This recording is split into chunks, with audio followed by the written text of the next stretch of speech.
If this build was a movie, it started off as Waterworld. 23 volunteers paid their way to get to Vietnam to build a playground, not a water park.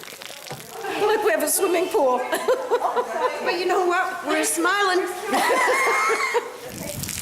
But leftover rains from monsoon season didn't stop this group from putting up this old Spruce Grove playground in this empty lot. Who has a measuring tape? A future community center in a poor part of Hoi An.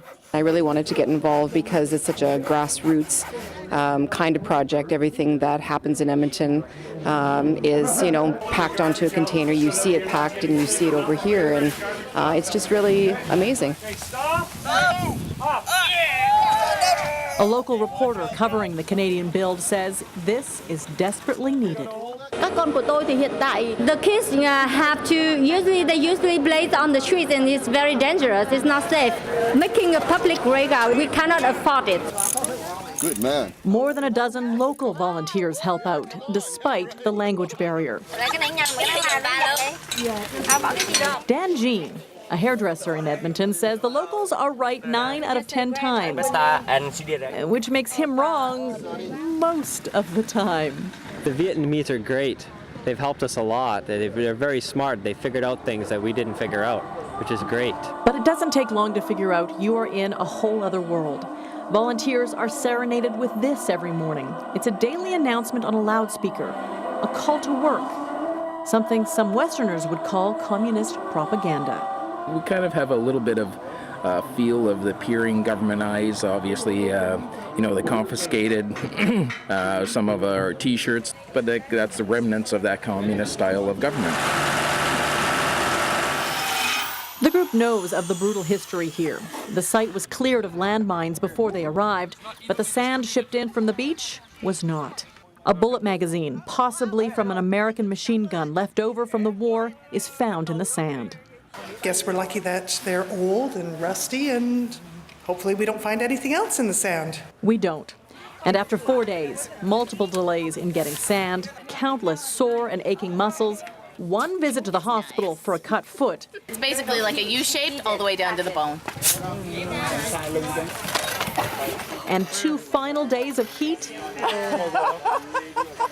I'm really hot. I think I lost about 25 pounds. The playground is done. And the day everyone here has been waiting for finally arrives, opening day. The kids arrive at sunrise and just attack it. We had to teach some of these kids how to use them. They didn't know what they were doing, and now they're just walking around with grins like this. They're just not stopping. It's fun to see. The kids put on a show to say thank you. And this little girl, clutching her Hello Kitty binder, promises to love this playground and keep it in good enough condition so her children can use it one day. Dressed in the red T-shirts the group got back from the government, one last high five, one last gift of candy, one last look at Old McLeod Park, now dubbed by locals the Canadian Playground. It's the end of a long journey, and volunteers are overwhelmed. Nice. Very proud to be here and represent. We have wonderful volunteers. Thanks to everybody for getting behind this. This is what it's all about. On this final night, this whole adventure seems less like the end of a verse, but the beginning of a song. The group has dinner at the home of the woman who helped bring the playground to Hoi An. Jazz, who runs the nonprofit we worked with, puts it into words that many can't find on this emotional night.